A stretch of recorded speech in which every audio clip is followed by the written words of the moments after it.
afternoon. Today is 2 October, the year 2019. I'm Dr. Dave Thompson, a volunteer at the Palm Springs Air Museum here in Palm Springs, California. As part of the Veterans History Project of the Library of Congress in Washington, D.C., we conduct interviews of veterans and civilians who participated in our country's military conflicts, especially World War II. Today, I'm here at the museum along with fellow volunteers, Daryl Peterson and Diane Thompson, and special guest David Ball and Janet Bassett Ball.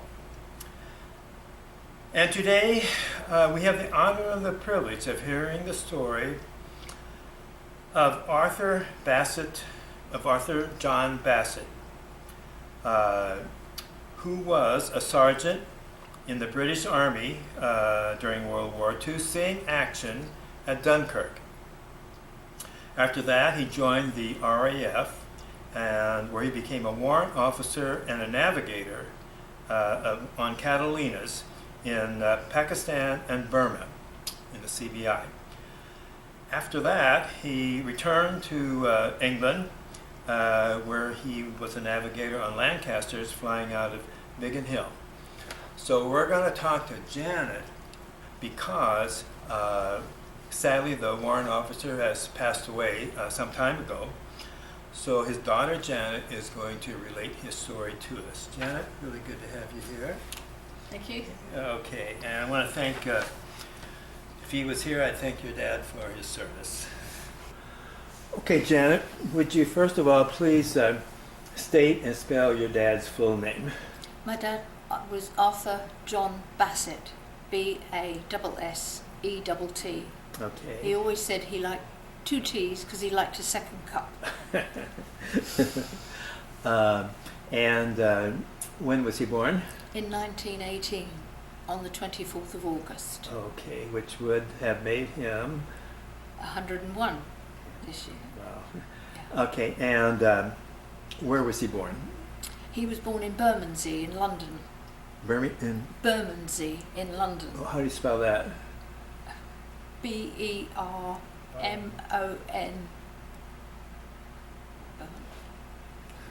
O-N-S-D-A-Y.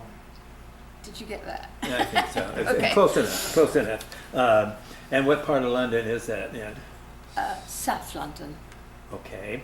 And his father, what was his name and what did he do?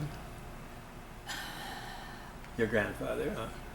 I can't remember his name. I have it written. I never ever met him. He Oh, died he did. long Okay. before I was born. What about your grandmother, your dad's mom? Did you ever meet her? Just the once, when she was in an old people's home. Oh, okay. And I can't tell you her name. Okay, that's all right. That's okay. And so did your dad grow up in that same... Did you, or is that where you grew up too? Or? No, when my parents married, they moved to Bromley in Kent. Oh, okay. And that's where I was born, in Bromley. Okay. Yes. And did they get married before or after the war? After. Yes. Okay. Okay.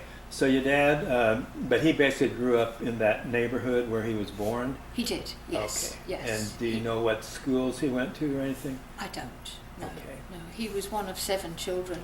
Oh, okay. Did any of the other children fight in World War II? Yes, his brother John, he was in Italy for most of the war. Oh, okay. In the Army? Yes. Okay. So he goes to school and let's see, he was born, what year? He was born when? 1918. 1918. So when the war started, he was, well, for you guys, it started in 39, so he was like 21. Yes. Was he already in the Army when? No. Before he did? No. Okay. So, but he went in. When he was called up for yeah. service, yeah. Yeah. Okay. And so he went into the Army. Do you know, was he a rifleman, or did he carry a gun, or what did he do? I'm sure he did, yes. I wouldn't have liked to have been in the army without carrying a gun. I know, but some of them are radio operating and stuff like that. No. Now, you mentioned that he went to Dunkirk, He which did. was a Yes, very famous battle on the French coast, correct? that's right, yes. Well, tell me a little bit about that, or did he ever talk about it at all? He very, very rarely mentioned the war when I was younger. Yeah. And it was only once when we were all in the kitchen at home and my mother opened, I don't know if you know pilchards, they're a very strong smelling little fish, and she opened a tin of pilchards for the cat and I could almost see him start to vomit, and he said, "Oh my God, this reminds me of Dunkirk." And he started to talk to me about Dunkirk, and they had to march from Belgium to Dunkirk, and they were obviously, Churchill asked for, I think there were over 800 little boats, or little ships as they were referred to rescue the guys from the beach. And my dad said he waited 3 days, waist deep in water, to get onto one of these boats that then took them out to the bigger ships. Yes. And he said the boat that he was picked up on, he said the guy was about 17 years old. He said he was a real youngster. And they gave them some water and a tin of pilchards. And he said that's what reminded me of Dunkirk, because that smell just brought it all back to him. Yeah. And when they got back to the south coast in England, they were given a cup of tea, and he said a great big hunk of bread and jam, and he said it was the best tasting tea and jam he'd ever had in his life. And then they waited to get from the south coast by train back up to London. Did you see the movie Mrs. Miniver? I didn't, no. Oh, okay. It's very good. It's part of, it takes, well, it was like in 1944, or something like that. It came out 43. Greer Garson, Walter Pidgeon, and it's during the war that takes place. And Dunkirk is part of it. Oh, And right. it shows the small boats going out to get the guys. Yes. And Yes. yeah, and so it's, if you get a chance, I have it here to meet. Well, before you leave, you probably don't have a place to play a DVD, do you? I Where don't know. where Do we you have are. anywhere to play a DVD where we're staying? We have, yeah. Oh, you did? Yeah. Oh, Well, let me check it out to you, and then you can bring it back. When you come back to get the other stuff. right. I would suggest that you watch it. It's really very quite good. Okay, yes. Okay. But I remember him saying, sorry David, did you? I was going to say, have you mentioned about when he was in the water? No, not yet. I was just going to say, when he was waiting in the water, I mean, it wasn't just a case of queuing up to get on a boat. They were being bombed and machine gunned I know. by the Germans. And rumour has it, I don't know if it's true, if they got out of line, they were shot. You just had to wait your turn Oh, really? to get on the... I don't know. I've not heard that either, but it could be. Yeah. I mean, you have to keep order and discipline. Yes, absolutely. But Yeah. I can remember him saying to me, he said, I've been cold, tired, hungry and afraid all at the same time. And he said, that's not a pleasant feeling. Yeah. But on his return from Dunkirk, they were asking for volunteers for the RAF. And he thought, well, after Dunkirk, this is going to be a doddle, this is going to be easy. And that's when he transferred into the RAF and trained to be a navigator. And so, but then he gets sent to the Far East, Yes. correct? Yes. And now Pakistan, just at that time, I think was still part of India. So, so he went there, probably do some training, I'm assuming. I don't know. Yeah. No. Because there wasn't any real fighting going on right there, although they could, of course, they could have flown to where it was. But in Burma was where there was a lot of action going Yes. on. yes. So he also went to Burma, did He you did, say? yes. That's where he was on the Catalina. That's where on the Catalinas, yeah.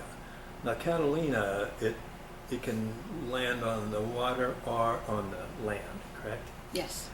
Do you think, or did he say, did they fly off the land most of the time? No, off the water most of Off the the time. water they did. Because he said it's like, you have to treat it like a boat. You had to pull it Yeah. out and scrape all the barnacles off the bottom. And, Yeah, yeah. I'll be darned. Yeah, that's kind of, I hadn't heard about. I knew that, you know, Lord Wingate and those guys were in Burma, and they had the First Air Commandos and stuff like that, but I didn't realize they were, but, you know, it's close to the water, so Yes. it makes sense. Yeah. Yes, yeah. Yeah. But that was his favourite plane, the The Catalina. Catalina. Yeah, he loved it. Yeah. Yeah, and he was a navigator. Navigator no, on that, yeah, yes. okay. Yeah. Well, out there's wide open spaces, so you got to be pretty good Yes. to get to where you're going. When you're going out over the ocean, and there's not much to see. But, when he was in Pakistan, they had, I guess it was the whole of the air crew had a houseboy that did their washing and did their cooking for them. And the guy used to starch the shirts. When they had the boiled rice, the water that was left over, that was used to starch their shirts.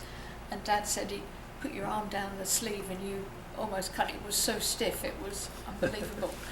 And the guy used to say to him every day, are you going to go on motor car run along Skye? That's what he called it. So, yeah. I don't have all of his records from the RAF because, as I explained to you earlier, when they were in the Far East and places like that, the records never came back with them. But I do have some of them at home, which I can always send you Yeah. a copy of. Yeah, that'd be fine. Yeah. Or you could scan them and email them if you do Yes, that. yes. That's fine too. Okay. Yeah. And as I say, I don't have any of his army records. I've never been able to access any of those. Yeah. I don't know why. I think there's a limit, is there not, to the time they wait before they release the army records? Yes, well, I haven't been able to find on the No. website to get No. at all. And when you've applied, they need to know his service number, which we don't know. No, you see, I didn't know his service number, so that doesn't help. Yeah. Yeah.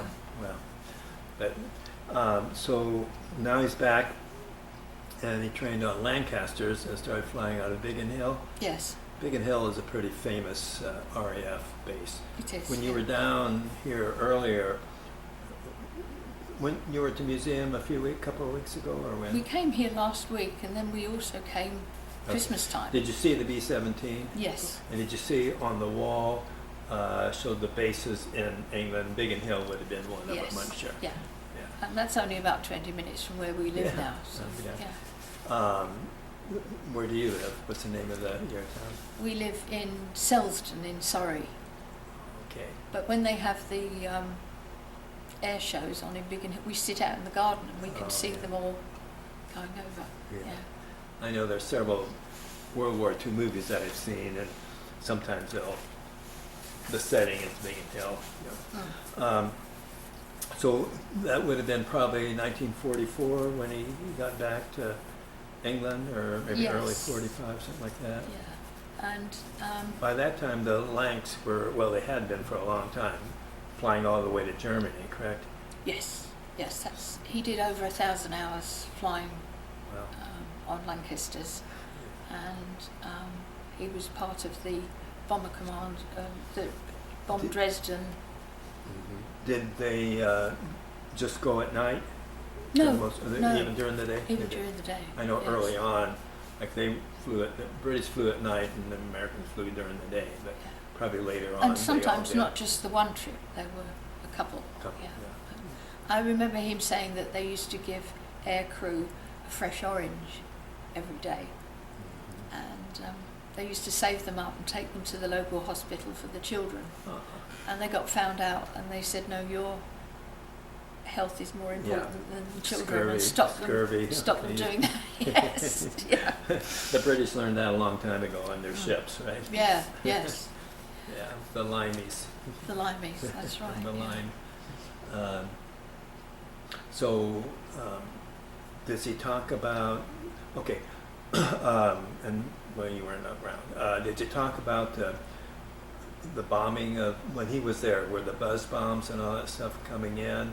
Well, he was at Biggin Hill though, but did he spend any time in London during the war? He did, and he said it was frightening to be at home.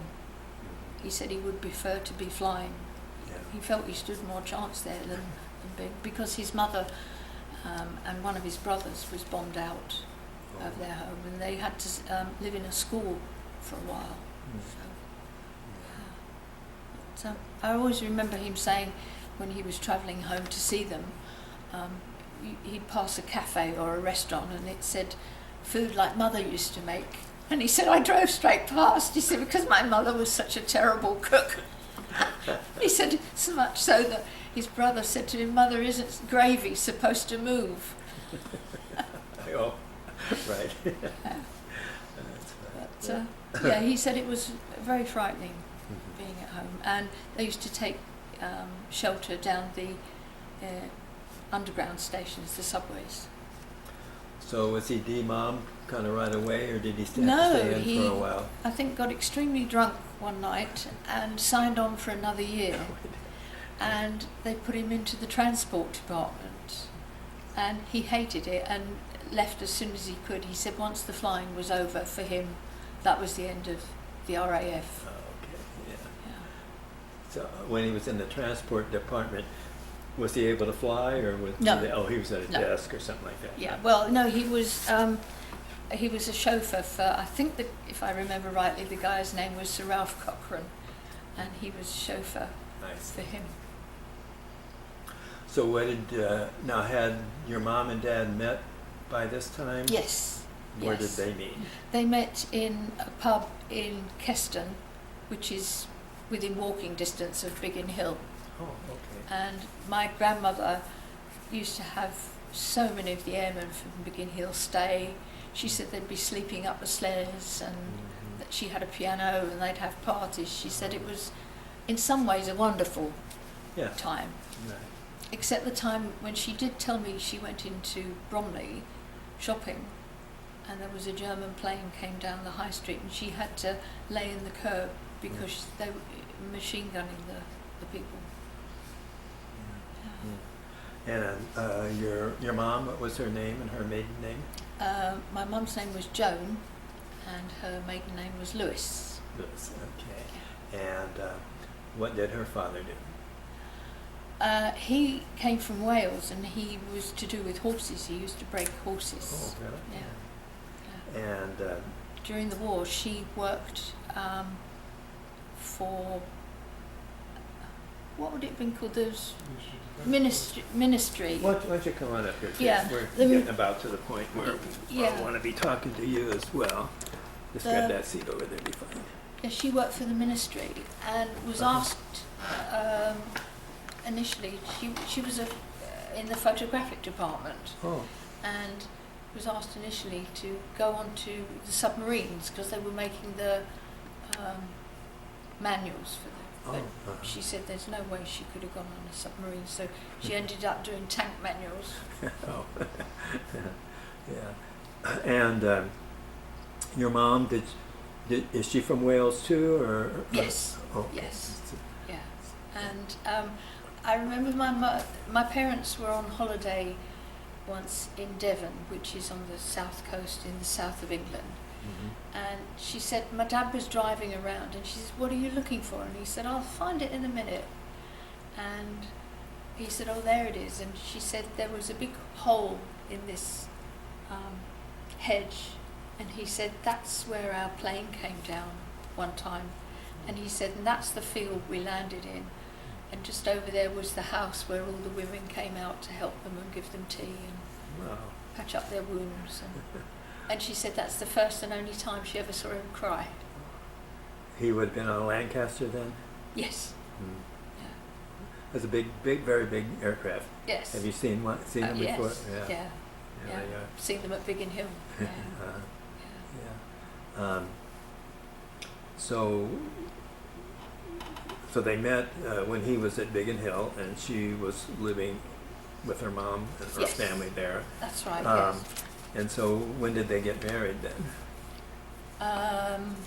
That would have been 1946. Okay, so early on, yeah. Yeah.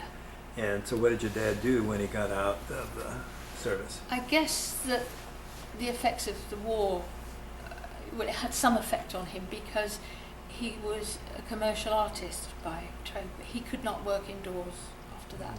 And he went as a bus driver initially and then a lorry driver because he just had to be outside all the time. Yeah. Just couldn't be indoors. Do you have any brothers and sisters? No, When were you born? 1948. Oh, okay. And so where were you living when you were born? My parents lived with my grandmother in Bromley for the first couple of years, and then we moved into a flat in Hayes in Kent, which is just 10 minutes, 15 minutes from Bromley. So we've always stayed in. Kent is close to London? Yes. Yes, Okay. south. Yeah. And so was your dad like, was that the main thing, was that he just didn't want to be inside? Yes. Yeah, he got Did he- claustrophobic. He just, Claustrophobic, Yeah, yeah. yeah. Right, yeah. it obviously had some effect on him. Yeah. What about being around other people? No, Did he have was fine with that? And the more people that would listen to his jokes, the better. Yes, yes.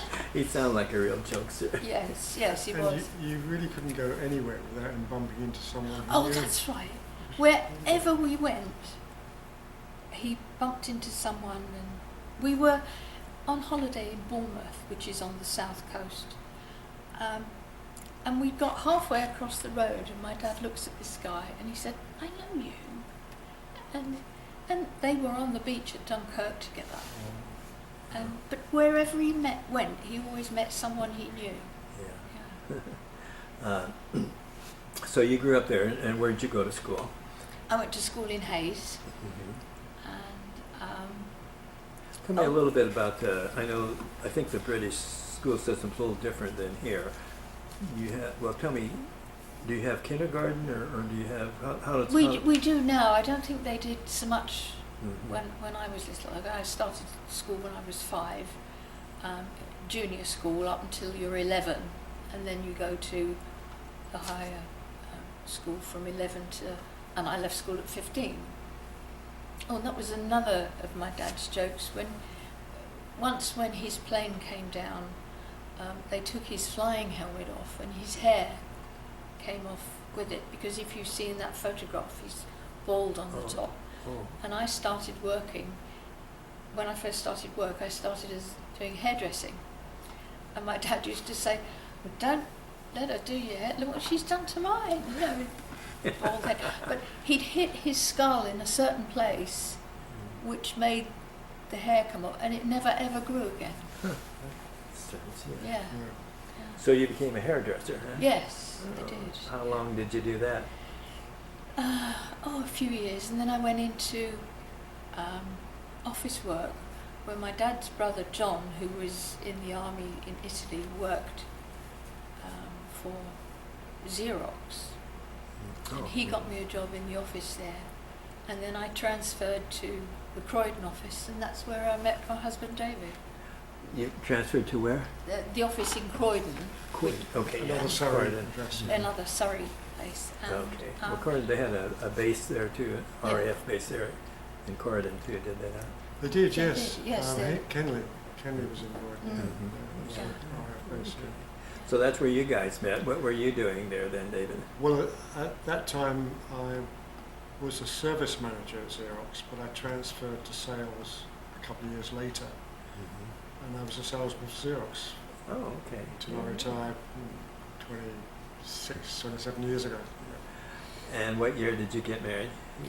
We married 30 years ago, because when I first met David, he was already married, Oh, and then I subsequently Yeah, went okay. and was married. But so we've known each other for 50 odd years. More than But you 50 years, and yeah. you knew her dad? I did, yes.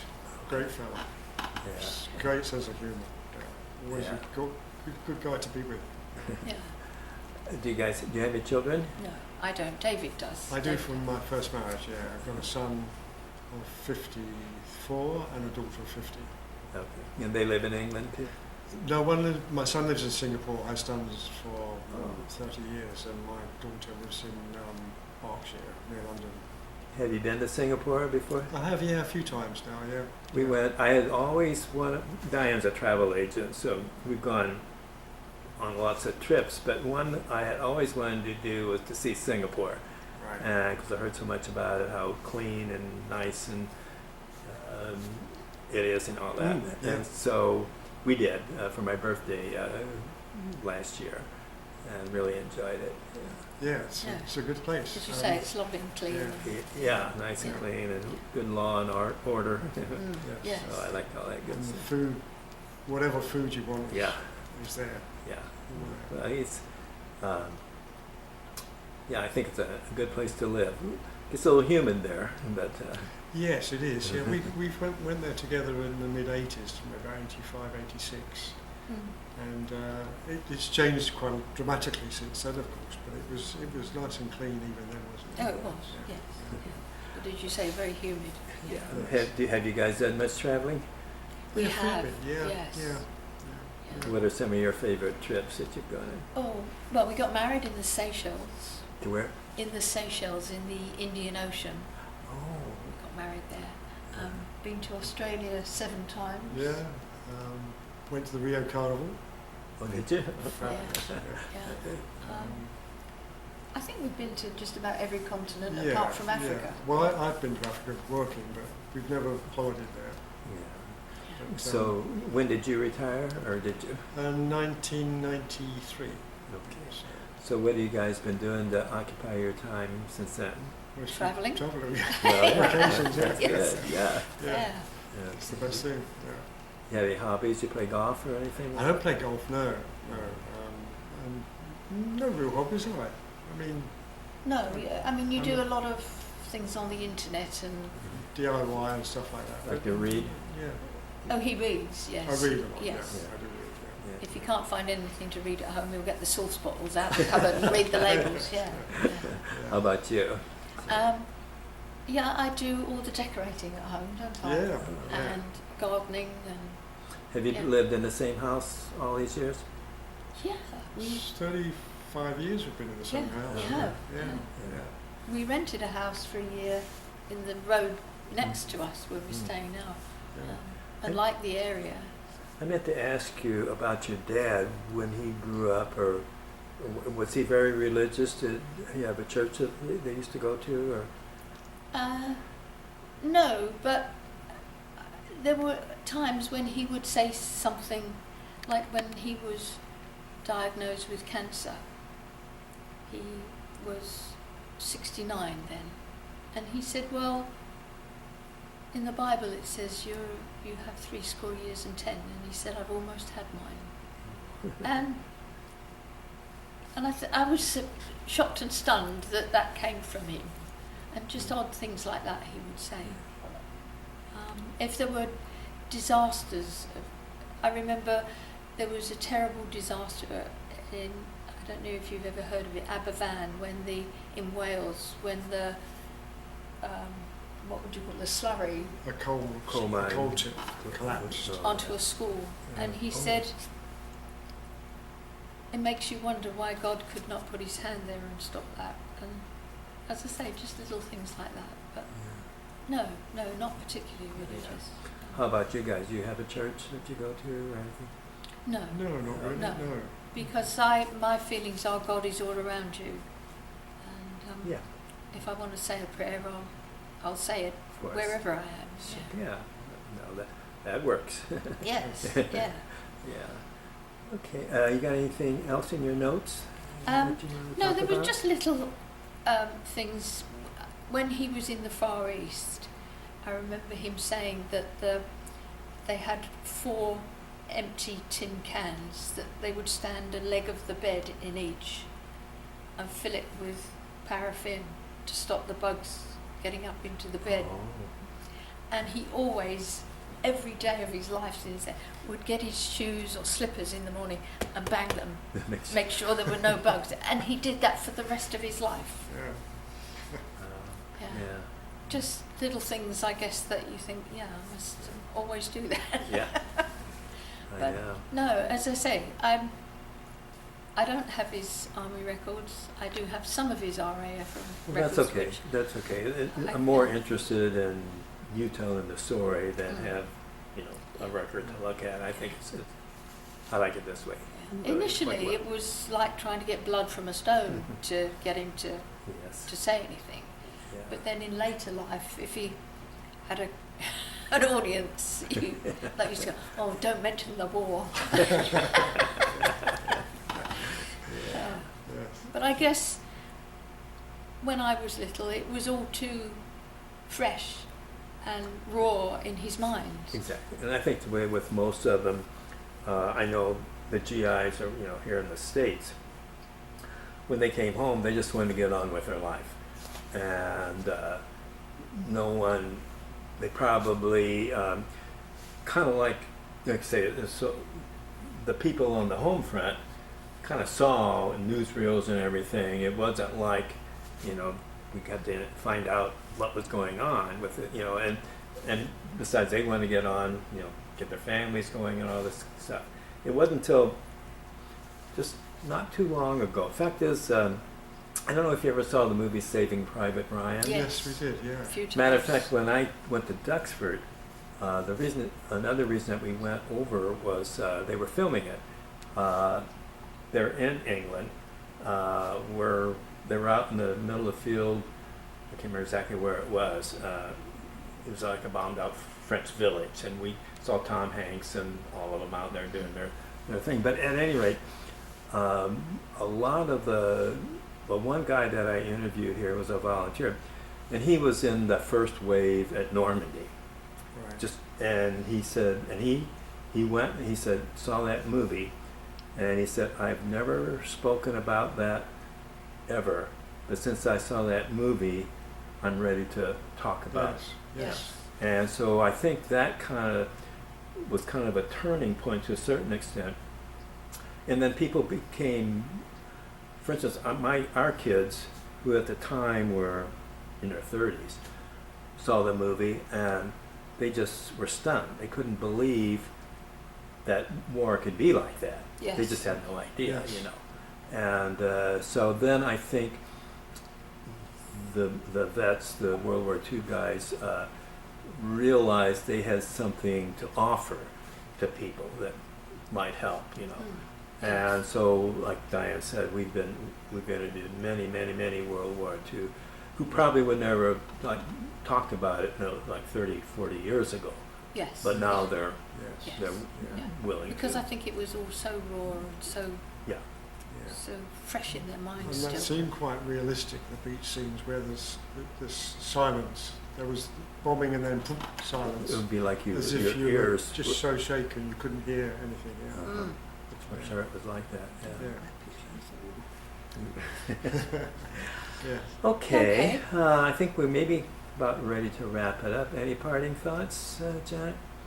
No, I Okay, don't David? think so. Well, I was only obviously a young child during the start of World War II, but I remember seeing dogfights over the fields of Kent. Oh, you did. But as a kid, you don't appreciate what war is about, and for us it's just a jolly time, and we go around picking up shrapnel and bits and pieces and swapping, etc.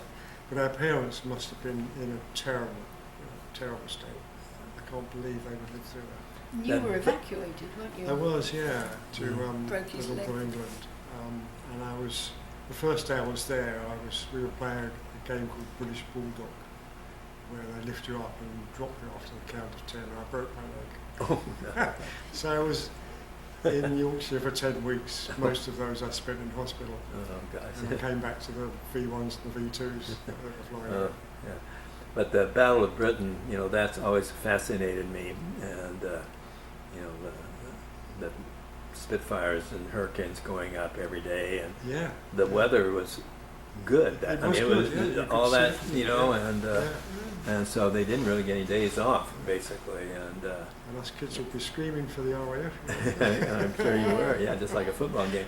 And Churchill's always been, you know, my favorite Yeah, guy. us I too, mean, yeah. he His is- words mean such a lot. They had a movie came out last year about Churchill. There's been a lot of them, but you know, this one was quite good too. Yes, we It saw was it. just kind of right at the beginning of the war, or Yeah. just before it started, and all that. You know the guy that played Churchill in it lives here in Palm Springs? He may live part of the time. I don't know. Yeah. I can't think of his name, Gary. Gary Oldman. Gary Gary Oldman. Oldman, that's it. Yeah, Lives yeah. here in Palm Springs. He does. Oh, okay. Because his sister's a TV personality on a soap opera. And Oh. she flew over here for the Christmas with it. So. Oh, really? Oh, okay. Oh, that's great.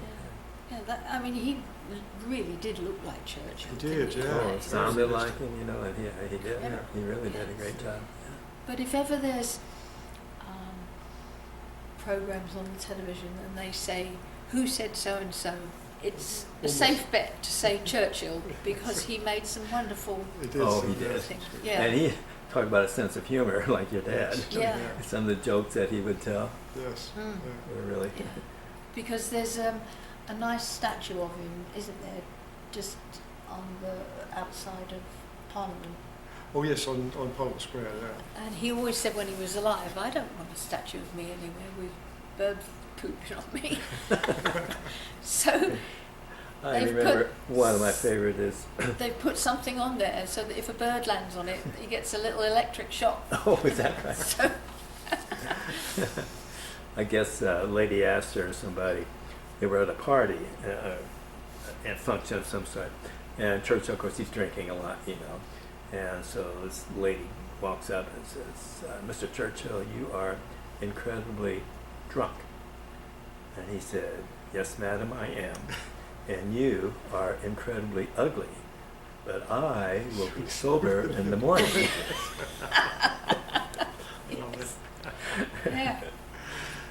Well, with that, Okay. okay, Thank you. thank you so much for Thank you sharing for your with us. time. Okay, David, David, you it's too. good Thanks a meeting you. lot. Yes. Thanks for being Yeah. here. So- Yeah. Come back and see us now. Yeah.